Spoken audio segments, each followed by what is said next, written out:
All right, so welcome everyone to Venture Cafe. I'm really excited to have the artist Tyler Kline here with us tonight. I've known Tyler for a very long time. We were in an artist collective together called Little Berlin many years ago, and I've had the privilege of seeing his work develop over the years. And I would say, as an introduction, I don't really know how to classify your work just because you do so many different things. So I'm really interested to hear what you have to present today of the work you've been doing during the pandemic. So I'm going to go ahead and pass it over to you, Tyler. Well, thank you very much, Angela. And yeah, we worked together at Little Berlin, and we worked together in the Fairgrounds project, and we worked together at the Esther Mr. Klein Klein. Mhm. Gallery. Um, Done a lot of and stuff together. and yeah, we did a Q&A for In Liquid over the pandemic.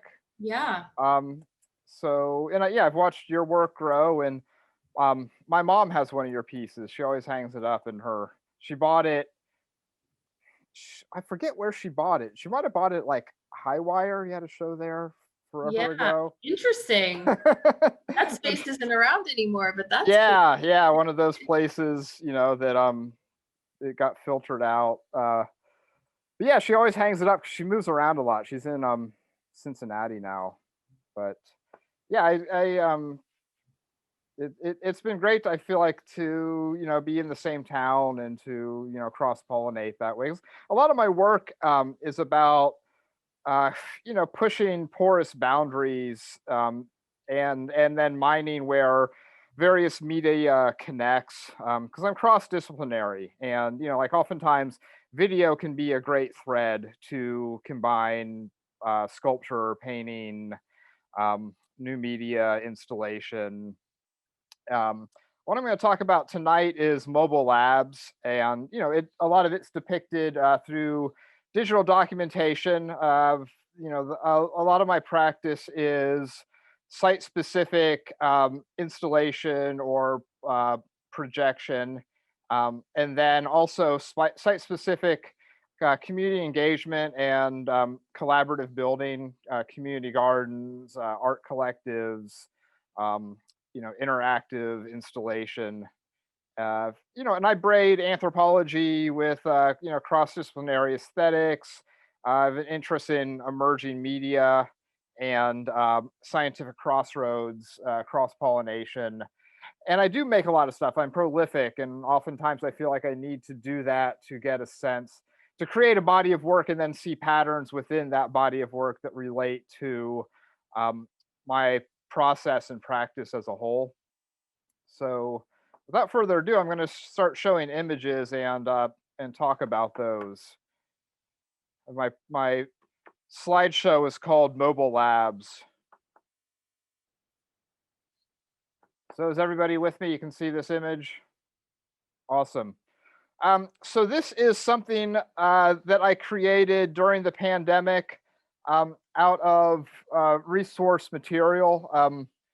My partner, right, Natalie Hutchings, who goes by the art name Natalie Hijinks, right before the pandemic had a show at Vox Populi, and there was a video pod that was made of coroplast that was broken down, and I made this spaceship, and I called it the Viridian Quantum Loop Vessel. Um, and it was like a way of uh, not escapism, but a way of just like psychologically going somewhere else. During the pandemic, during lockdown, a very small lot in Kensington, and I just kept building this spaceship, and then I would pretend it was like launching off, and it became this like physical locus of a virtual space, and also like a site of performance and hope and mantra, prayer, different um, ways of working, being physical. I have this interest in divination as a, a coping mechanism for when things are like taken out of your hands. um, some of that I think comes through like the lens of being raised Catholic. Prayer beads, the rosary, this type of like speaking and thinking about spiritual pathways. I mean, I'm fairly secular, but these things have all stuck with me as um, strategies. Like when things, the pandemic, things were just taken out of our hands. We were told to quarantine without anything, really put in place. So this spaceship became this activity that um, you know became also a locus of an organizational locus of all my other practices. Um, how I could kind of fit everything in. Oh, what if I had, made a spaceship? I'm trying to propose, send out these proposals to like make a larger spaceship that would also be a research lab and a workshop meeting place, and then also like a site for divination and storytelling and myth building. So mobile labs. I'm going to go through some old work. This is the Burke's Warehouse, Little Berlin, and a installation that I made for a show that I curated. And again, thinking of architecture, thinking of subdividing space, also thinking of materials. I really love domestic materials that can transform a space, whether it's aluminum foil or coroplast or just wood, string, textile. How far can you push craft uh, to create a transformative experience? This is at the Pennsylvania Academy of Fine Arts, and it's called Here Be Dragons. And again, a lot of salvaged material, trash bags, and fans, and then thinking about space. So I'm always thinking about space, whether it's virtual or tactile, psychological or visceral. And this was a very much an exploration of space. This was part of Art in the Open and looking at platonic solids and looking at repurposing wood and looking at how chroma and color theory can fit into um, yeah, I was, playing around with those like pickup sticks, but then playing with high key color um, to try to kind of bend the linear movement of the sticks that, like it's all salvage wood I cut down on a table saw, and then, this idea of transformation. This was at University of the Arts and part of the Wrong New Media Biennial, and this was the space that I created. And again, this was looking at a lot of light fixtures, looking at light as a way of creating and bending space, and repurposing light fixtures and UV um, tubes and UV phosphorescent paints. Um, and looking at things that were fairly utilitarian PVC piping, old cathode ray tubes, and then how can this like create something very otherworldly? I'm always very interested in, it feels like there's always like this potential of like things being very exciting and otherworldly, and oftentimes they just kind of collapse to the familiar. And I'm always kind of playing with that surface tension of using materials that are familiar, but then pushing them into something a bit fantastic and otherworldly. This was Little Berlin. This was one of the robot BattleBot uh, extravaganzas, which there used to be a lot of that in Philly. I really miss it. There was like this kind of real big tech maker bot um, circuit bending thing going on. Hopefully, post pandemic, as technically Philly starts doing events again, maybe that'll come back. There used to be like a big indie gaming scene in Philly. I'm hoping these things come back. This was an installation that I did at the Jomar building that actually got shut down by the LNI the day before it opened. But I was really happy with how it turned out, so I always show it. This is Yeah, this is just I was creating like kind of this spaceship. I've always been interested in creating spaceships and kind of like taking up or building upon the like kind of NASA optimism of the 70s when I was a kid, going into the 80s. It kind of lost its way in the 90s, and then it's become privatized. I would really like to see, like NASA find its way again, or just, like now there's, like the Chinese are doing all types of space exploration. So is the Russians. It'd be great to see um, it become some type of global entity. There's like a lot of yearning and speculative reaching in my work, especially with my site-specific installations. On the wrong way. Okay. Uh, and then this is something. This is at UArts again. Installation, interactive. This is, they kind of look like vessels, but I'm really thinking of towers. I kind of revisit certain ancient myths, and this is like thinking of the Tower of Babel. These are a reoccurring theme in my work. This was at Grizzly called the Golgi apparatus, where I was looking at things on the interior of our body that we can see and imagine now, um, through scanning technology that we couldn't really conceive of 10, 20 years ago.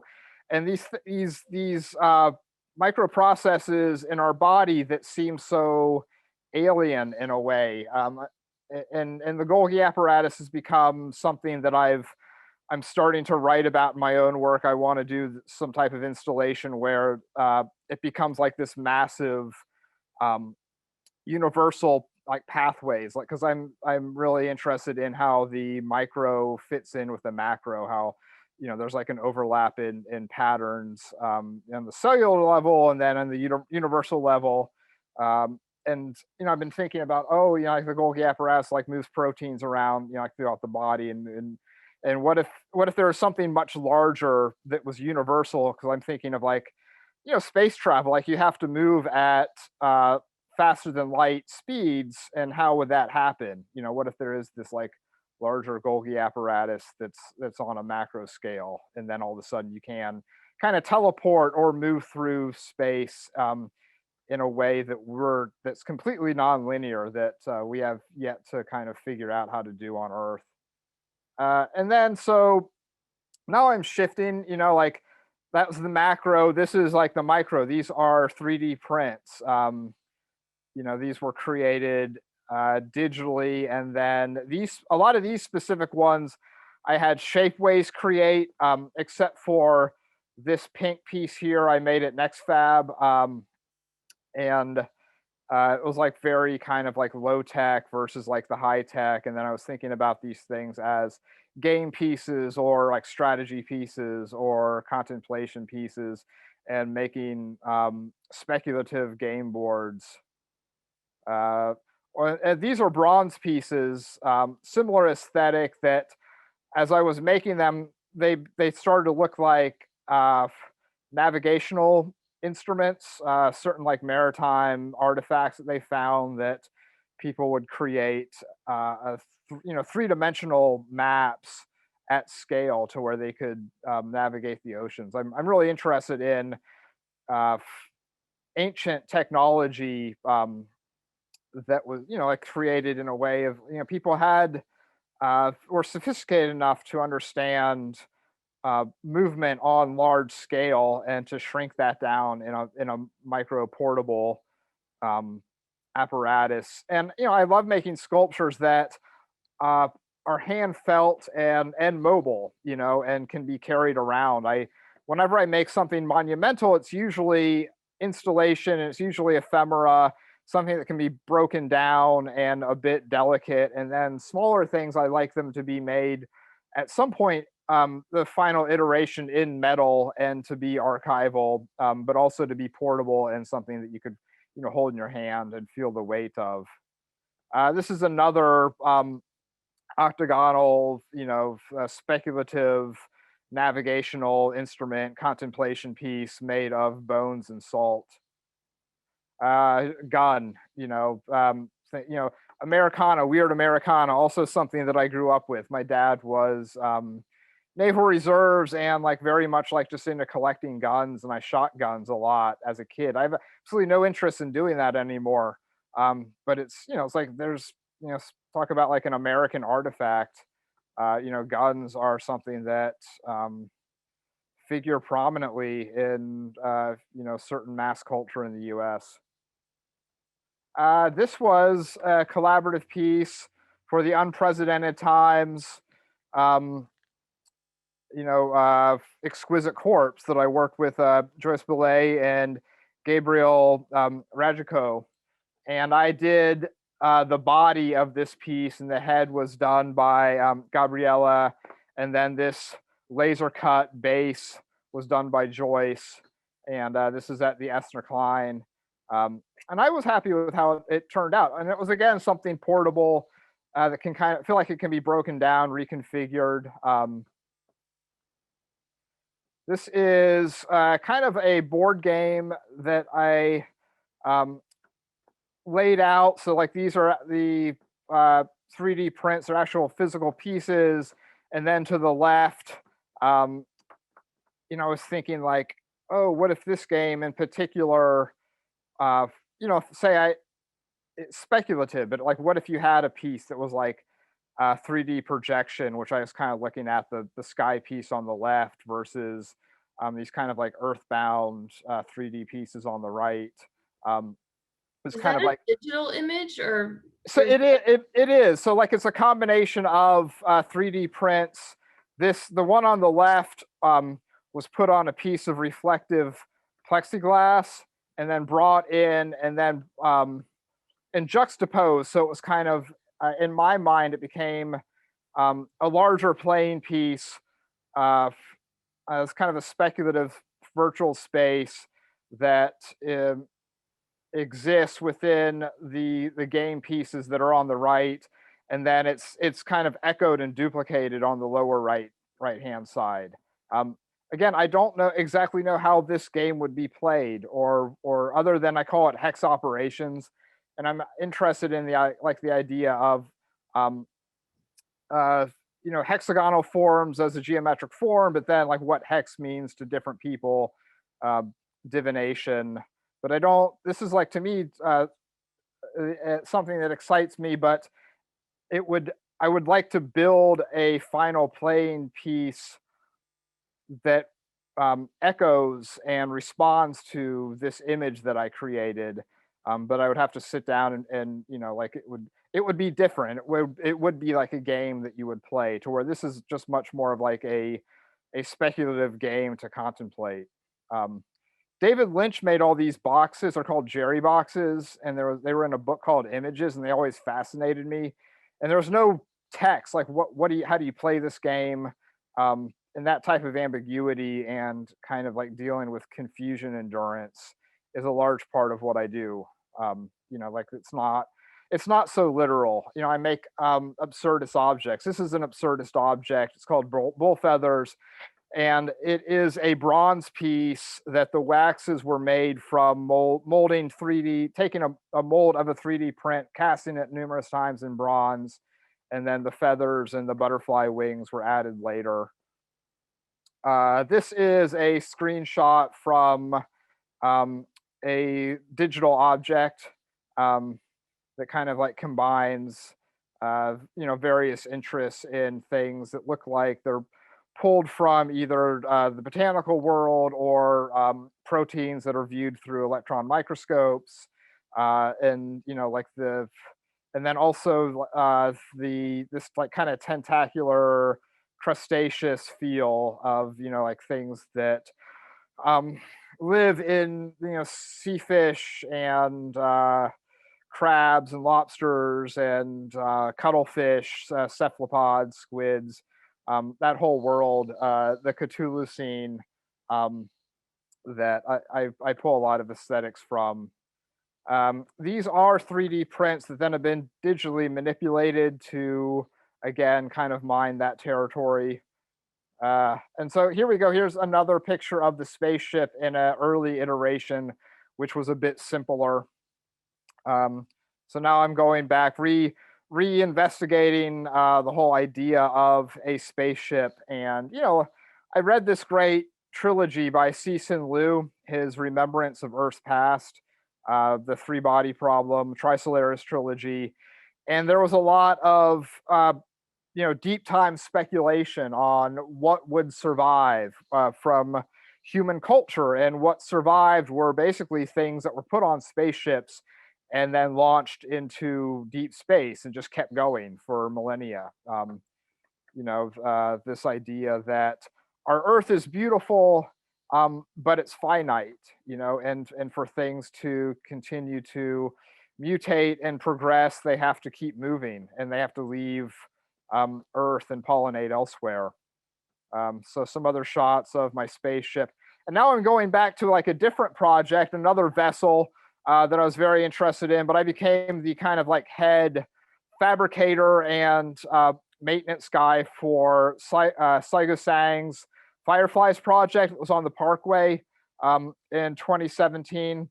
This is North America Street that's like been paved over, and this was one of our kind of like test runs for the performance, because I was not only a fabricator, but I was one of the performers who operated the pedicabs. There's a pedicab on the Ben Franklin Parkway, and another thing of the pedicab, and this, you know, this to me is like another form of like spaceship, or like time vessel. At least that's kind of like how I thought of it when I was operating it. Another uh,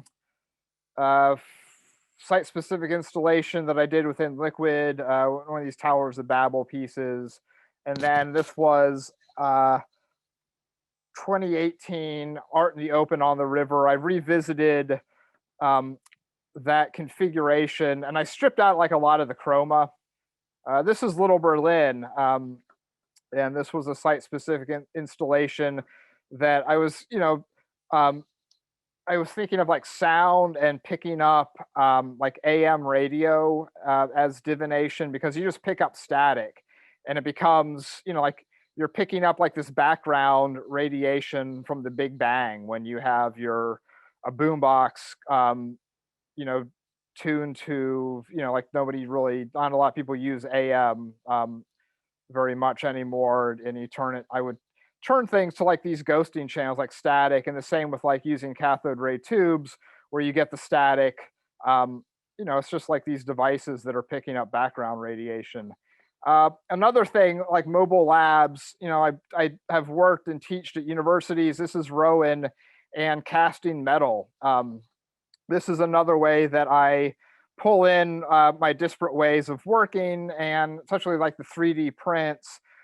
They're one of their terminal, and it's probably not terminal, but like the three, when you print the stuff on the 3D printer, it becomes like this instantiation of your abstract digital ideal that you create in some software application. And then I'll take it one step further, make polyurethane molds of the 3D print, and then bring that to wax working and rescale up through multiples. And instead of like just scaling the one object infinitely, it's like scaling up through cellular replication. The object itself doesn't scale up, but it multiplies, and then that itself lends itself to a different forms, and a different way of kind of thinking about how things can scale up. More Foundry stuff. This was just this last Saturday, Foundry working. I love Foundry because it involves a lot of different people, collaboration, analytical thought, and then chance, and then the fluidity of molten metal. Um, this was uh, this was my studio at the paper mill, and I lost this studio with COVID, and so I had like this central place, and then it became um, working out of my the house that I rent in Kensington, and then this is like part of Vox Digital Doing. So like my studio becomes expanded, but then it also has like a home locus, where I live, and built a set for Vox's digital doings. And then I'm moving, and then like the face paint, this kind of like protection, healing, and then I'm going to move in. I'm going to talk about like mask making during the pandemic, which became a part of my process. I was very interested in, oh, we have to wear masks. What can I do with that? Making kind of like goofy masks like pretty quickly, bringing in the prints, bringing in like how can I change my environment? Living vicariously through Instagram, I was making a lot of masks and then publishing them on Instagram and looking at other people that make masks on Instagram, and and then like the building stuff from like the detritus of our life, cardboard, packing material that all of a sudden everybody's like getting, like Amazon becomes your lifeline, and toilet rolls, everybody's like hoarding toilet paper. And then the idea of communication. This is my son, and we have like the tin can folklore telephone thing, but we're talking through it, but we're right next to each other. So it's like this riff on like miscommunication or being so close. Everybody's so close, but everybody's like staring at screens and talking to people that are in the ether. Um, this is again through like the Vox digital doing. This was the biosynthetic divination. Um, this is another screenshot mask that I made. Uh, Interior mock spaceship, and then more, mass painting of faces, protection, you know, um, all these things that were to me, as I was making them quickly, and it was like a 1 day or 1 hour sculpture, that uses the body as site, um, and there was like a real um, urgency to all this, and it's like a lot of ad hoc creation, things just salvaged and repurposed. Um, and then this is a GIF. This is from the uh, biosynthetic divination, the face painting, and I hate to use the word like shamanism, but it gets people. It's a word people know, and it's become something else. And like art has that clairvoyance without a name. Art is needed. Art can go into, even if you're like secular people, I think can understand like, okay, like there is this spiritual dimension, or there's this extra dimension to art that does not fit so neatly in, to our pragmatic, kind of like a capitalist paradigm that, it's that's breaking down through the pandemic. The old ways of kind of doing business, or I think they're going to have to shift. Like the COVID is the beginning of, something that we're going to have to deal with global population that is still growing, but in a lot of post-industrial societies, birth rates have been below replacement for 20 or 30 years. But because globally things are human populations are still exponentially growing, we have yet to level out. There's still a lot of existential angst with the amount of people on the planet. But like it's combined in with uh, you know post-industrial societies are aging, and the spaceship, to me, that was always like, oh, for me, it's like some type of either like prayer or mantra solution. um, the creation of the spaceship is a way that I deal with a lot of this existential angst of like, thinking of all these various variables that are, coming to a head, and COVID's just a symptom. Another uh, view of the spaceship, and then so this is just like a digital mock-up of combining like the Babel and then the spaceship, and thinking of uh, you know modular construction and pods, and the spaceship as something that could become like a totem, or a place of meeting, or a workshop workspace. um, and then this is a digital image of like a mask, to me, like a very very digital kind of space mask. uh, and then I'm kind of going back into the visceral world. um, as the world kind of opened up again, I began to get involved with community projects. This is right up the street from me. The open table sculpture garden. This is a mural that I've been working on with one of the main caretaker, Pedro, and we both collaborated on this mural. This is a mural next to it that I kind of was collaboration, and there was certain patterns that were already there that I painted into, brought things out, have expanded upon. This is another kind of like mobile lab. Murals and graffiti were to me became came back into like the forefront during the pandemic. Graffiti became the language of the discontent and social protest. It's very visceral and pragmatic. Painting on walls, changing. You saw a lot of monuments that were toppled and then redecorated in a populist way with graffiti.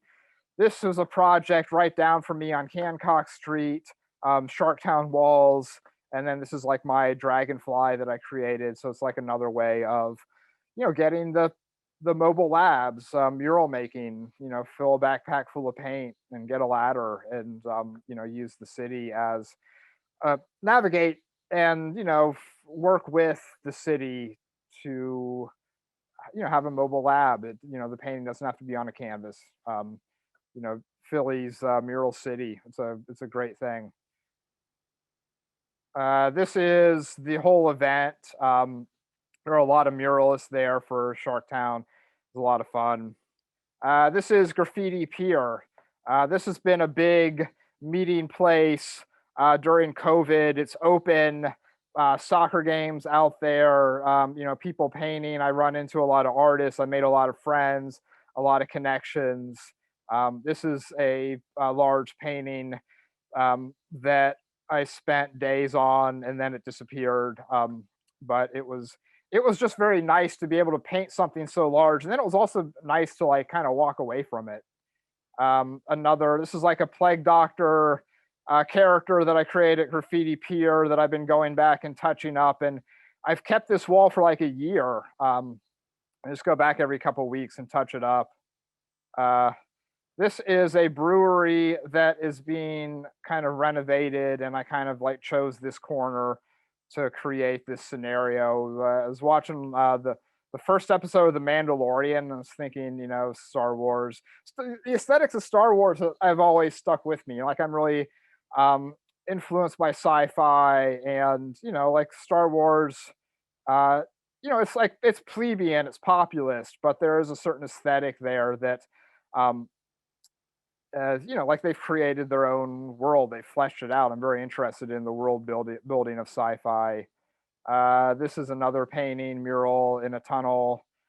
This was at the Iglesias garden that I'm part of, and I went and I put this on a fence, and I created these things at NextFab. And like the next day, they tore this fence down and they put a condo in here. It was really weird. Um, and This is also the Iglesias garden, a little kind of cosmic receiver transmitter, uh, you know, sculpture that I made with repurposed, digital antennae and the the speakers, transmitter, and then the foil, kind of as a hanging source of soaking up cosmic energies, or or also being able to transmit intent, being able to transmit projected images, divination. This was the installation before mine that I thought was very beautiful, and it reminded me of the Inca Kopi writing knot language. And then you see the kind of like Day of the Dead skulls behind it. This is a really nice kind of open lab garden as experimental place for dance, meeting, collaboration, growing. There's another image of the garden. Um, and Cesar, who does a lot of work there, brings in it's kind of like Nahu, Day of the Dead, like Aztec uh, iconography and aesthetic that I really love. I mean, there's this massive language that was here before America was colonized that I find much more interesting than a lot of the easel painting that was, brought in from, France. Is like, there's a lot of Francophilia. I got my MFA at PAFA. It's a great institution, but they were ground zero for European colonization of the American arts. Um, and now you have this big upheaval, re-questioning. Uh, there are all these pathways before it, it became America, and they're kind of like um, coming to the fore again, and I'm fascinated with them like as science fiction, like Olmec heads, as like space travelers. This is Pedro's work at the Open Table Sculpture Garden. Really great place. I'm hoping to help with a very large head that we're going to do there. It's about 17 feet tall. It's going to be like kind of a hooded cobra woman, this goddess that will be made out of tires. And I had my son over there one weekend, and he cut all these tires down. It was a lot of fun.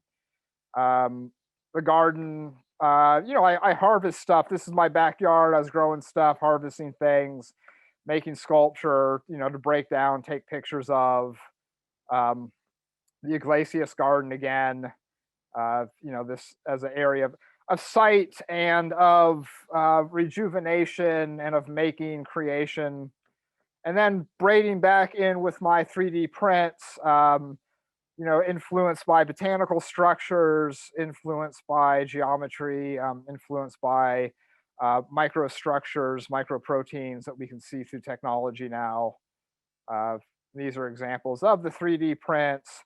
And then this is an old GIF, and then this is new virtual objects that I'm making. My progression in being able to make things that are a bit more faceted and sophisticated, and have yet to be printed. Like I'm looking for new tech to print, high res, nice objects from these kind of like contemplation pieces that become sites of experiment within pushing the software itself, and then sophisticated parabolic space, and then also just thinking of when I make things, I tweak it, and I don't want it to look literally like figures from mythology, but I'm highly influenced by Dungeons and Dragons and you know, the Dragonlance series, and Bullfinch's mythology, 3D scanning, the other, and then this is a virtual object. We were talking before all this. I have like a couple NFT gifts, and my next one I want to be something like this, and like an object that could be printed, but really just exists virtually with the different everything that you can do in the virtual world, the metallic reflective surfaces, and like the timeless spinning. um, and I'm just going to kind of end with this is completely virtual mobile lab. The idea of like minting this as an NFT, um, that would exist on something like Rarible, but then somebody could privately own it, like what that means to them, what that means as like kind of an advancement in not only cryptocurrency, but the idea of ownership, the idea of prestige objects. This is like kind of the next mobile lab step. So Awesome. yeah, so I at this point can just turn the floor over for questions, either like in chat or I'm going to stop my screen share. Well, we do have one question. You kind of segued into this. What is your opinion on the NFT popularity recently? Well, I mean, at first, when I heard about this, I've been aware of cryptocurrency, and I've been aware of, artists that are trying to figure out how can you monetize net art, new media art. I ran into Kalani Nicole right before everything shut down at the spring break art fair in New York. I was up there within Liquid setting it up, and then I was up there to see the show, and Kalani had, a little station, and she's always, been talking about how do you make this something so collectors can get into. I think it's a good uh, solution, and to me, it's intellectually interesting. Like, okay, you can own this. I'm fine with that. I'm fine with, like, I sell this gift. Like, I have two NFTs on my Rarible um, site that both of them have provenience or provenance. They've been in exhibitions. And, I would sell these things and then never like post them again. One was put on at the SF MoMA Tumblr from like 2015, when Tumblr was a thing, when to like get on the San Francisco Museum of Modern Art Tumblr was like some, some some cultural capital there. And then the other one was in an exhibition that was during the pandemic. That actually Kalani built the site. It was called Well Now What the Fuck, and so like that was in this. It's a virtual exhibition, and then my piece I have, you could buy it, and so both of these to me have um, provenance. But then when I go in to see what other people are buying and selling, like some people are coming out of this, and they're like coin collectors, or they're like selling imaginary elements, or they're selling like imaginary currency coins that are like stamped, or they're selling imaginary like player character cards or pop culture cards, or they're selling like these imaginary like collectibles or figurines that are like in uh like imaginary packaging, and they just like spin and like all this weird ephemera that has become part of that world. I mean, I've been around like the collectible world through collecting coins, collecting stamps, collecting comic books since I was like really young. It was like my dad's family are like were into like collecting stuff, and I'm somebody that like had a coin collection and a stamp collection, and I still have all my comic book collections, and I love my old comic books. I mean, I look through these things, and some of them like the writing might have been Drek, but the covers for like the GI Joes in the early 80s, I look at them and they're like super dynamic. They really influenced me. And then some of these like great like golden era of comic artists like Steve Ditko and Jack Kirby and Wally Wood, are incredibly influential to me. And then they kind of, like they've influenced new media art. They've influenced like comic book art, sci-fi art, new media art. So I feel like the NFT is like, in a way, part of that world. And so it makes sense to me. It's like a continuum of, um, ephemera. Comic books were ephemera, and I feel like it's here to stay. There's like all this speculation, and right now it's who you get this stuff in front of, like who's going to buy it. And unfortunately, not only like in the NFT but in the blue chip art world, the marketplace has become the message, rather than at one point, like Malcolm McLaurin said, the medium's the message. Now people don't talk about what an artwork means anymore. They talk about how much it made at auction. Um, and hopefully that'll change. But like that's like what a lot of people are talking about with the NFTs, like the money behind it. I think that's like the hype, and a lot of the work isn't that great. But I think something new is going to emerge from it that will be very interesting. Definitely. Does Um, anybody any other questions out there in internet land? how do you think mobile labs will be part of a post-COVID exhibition? Well, immediately, there's going to be a lot of things going on this summer. I'm talking to somebody over at Prism Art Space about a big event that is kind of centered around murals. And, I'm working with in Liquid on some sculpture in garden events.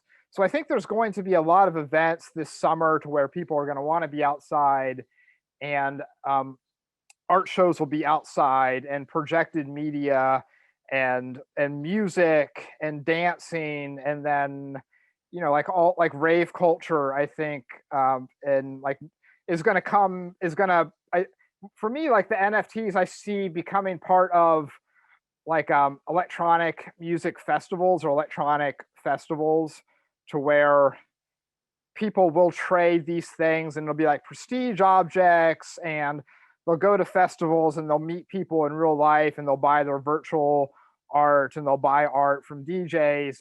And like maybe a DJ set will be a looping gif for MP4, and it'll mutate out that way. So I think there's a mobility to NFTs, and there's going to be a mobility to how we live post COVID.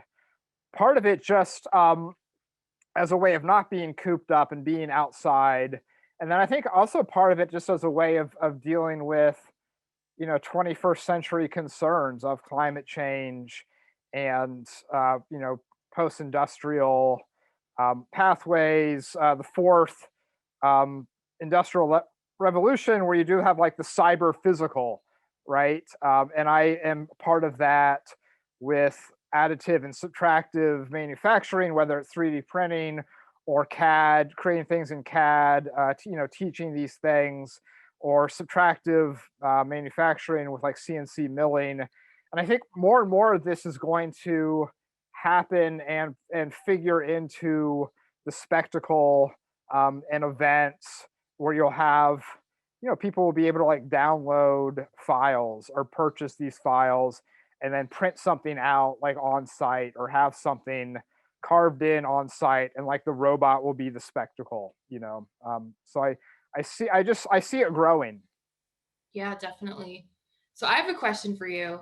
Yes. Um, I don't know. I feel like you work in so many different mediums. I'd love to kind of hear what your process is like. How do you collect objects? How do you plan out a work? Or if you don't plan it, what is your process of making? Because I feel like you leave a trail of art wherever you go. Like you're always I, making something I out do. of I do, wherever and you are. like, and I mean, it's how I navigate the world, and it's a lot of different. There's a lot of different reasons behind it. It becomes like it becomes health. It becomes divination. It becomes pragmatic function. My process a lot is like, can you see like a sketchbook? I draw all the time, and I draw things out, and I write, and I make lists, and I make connections, and I do drawings, and uh, that becomes like the genesis of finding patterns, working things out. Even in fabrication, the blueprints I don't do them on like SketchUp or like Illustrator. To do my blueprint, I do it all longhand. And sometimes even like if I create something in Rhino, and I'm like, oh, I want to make something like that, but I don't want to print it, I'll start to draw it out. Um, and then it will move on, depending uh, if it's going to be something that I'm fabricating. um, it's all like drawn out, and then it becomes then I'll move to like a site of fabrication, which usually is next fab, and then I'm either welding, or I'm using the wood shop. And you create like jigs and templates that way. I do a lot of painting also. Painting is a way of me centering myself. Um, and it's funny because sometimes my painting, like I didn't show a lot of painting other than murals, but I'll do a lot of painting or drawing before I go out and do like a mural or a piece of graffiti pier, which has been worked out beforehand. But then it becomes like spontaneity and chance and flux and improv are in play. Like like jazz to me is like one of the most important American idioms and languages. But like the jazz musician practices, and they have a solid foundation that they come to into their improv. And I feel like I'm doing that. And for me, it's drawing in my sketchbook. Um, and so that's the central, locus. And then, like the building, um, building things helps a lot.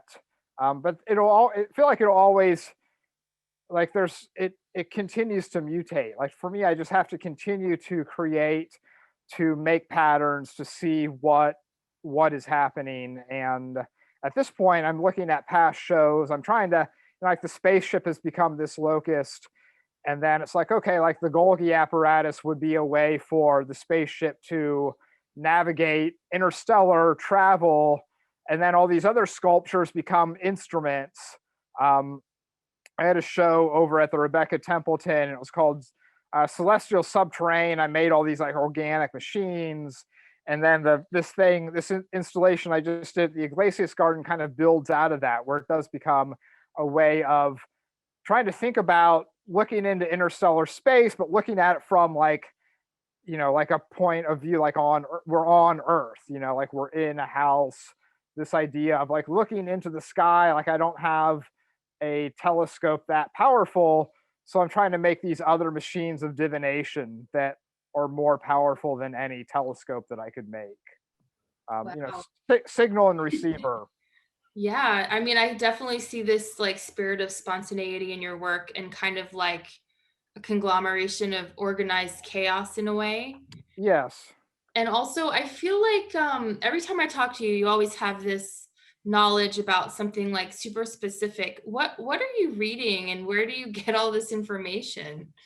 Well, I mean, I do read a lot, and anybody that knows me knows I'm probably on my phone too much.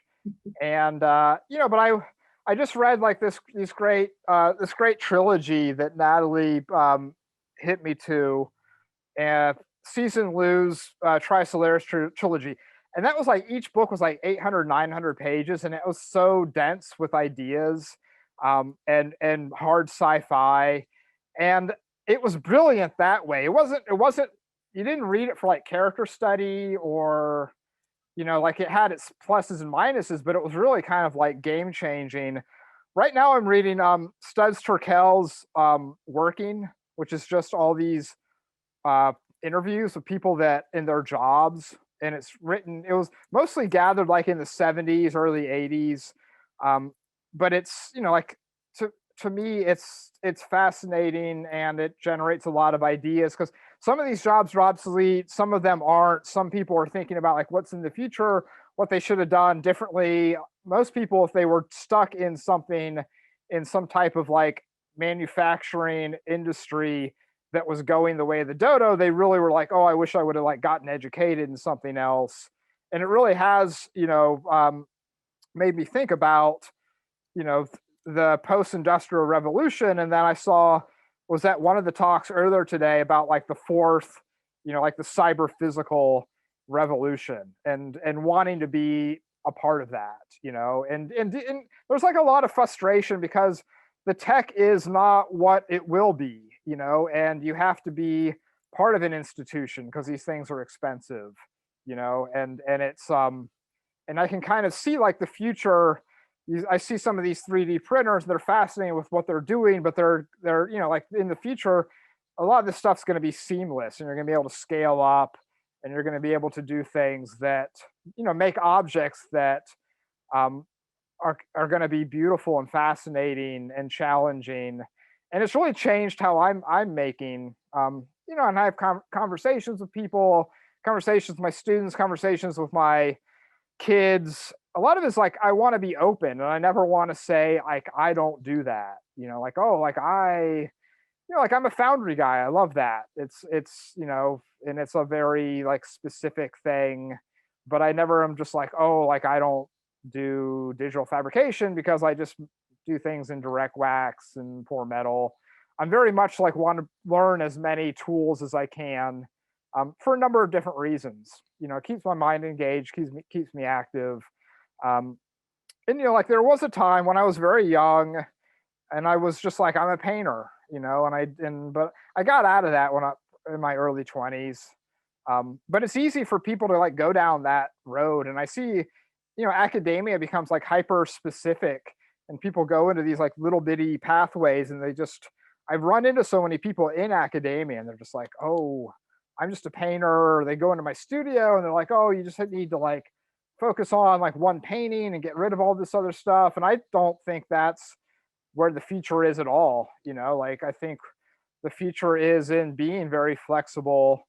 And like Homo sapiens, that's their strength. We're not insects. We're not. They just don't do just one thing. We have to do like a bunch of different stuff. And I think COVID really struck that home. It's like people that are like coming out of this and are active are people that are open, fluid, able to turn on a dime, a bit fearless.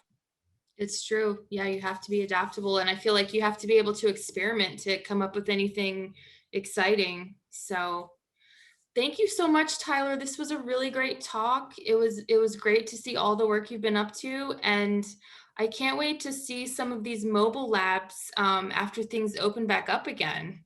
Yeah, hopefully I've been sending out a bunch of proposals. I'd like to do like the mobile lab, the Viridian quantum loop vessel. That's kind of like the intellectual or the conceptual locus, which a lot of things that I do would fall under. And I'm hoping I get green lit and funded. And if I don't, I'll just make another big spaceship out of like aluminum foil or something. Of course, of I course. don't let it stop me. I can tell. And thank you so much for all of the work you do. You're very prolific. So Yeah. Well, thank you. I mean, it's, we had talked about this at the beginning of the session, but we've known each other for like over a decade now. And I feel like both of us are like very curious people and, doing things in town, curating. And, it's great to have, somebody in Philly like you that just wants to, like be a leader. Philly needs more like people that are like, I'm not going to wait and look and see, or like, wait, what's New York gonna? It's like we're just going to do it. We want to build the future. well, I would say the same about you. So thank you very much, Tyler. And My pleasure. thank you everyone for coming tonight. Yeah, thank you everybody for that joined me. And it looks like I'm over time, so you can find me on the net. My contact stuff is out there. I I respond if you find me on social media. Ask me a question. I always respond. Great. It's a two-way street. I love collaboration. All right, thank you, Angela. All right, everyone have a great night. Good night. Bye. Bye.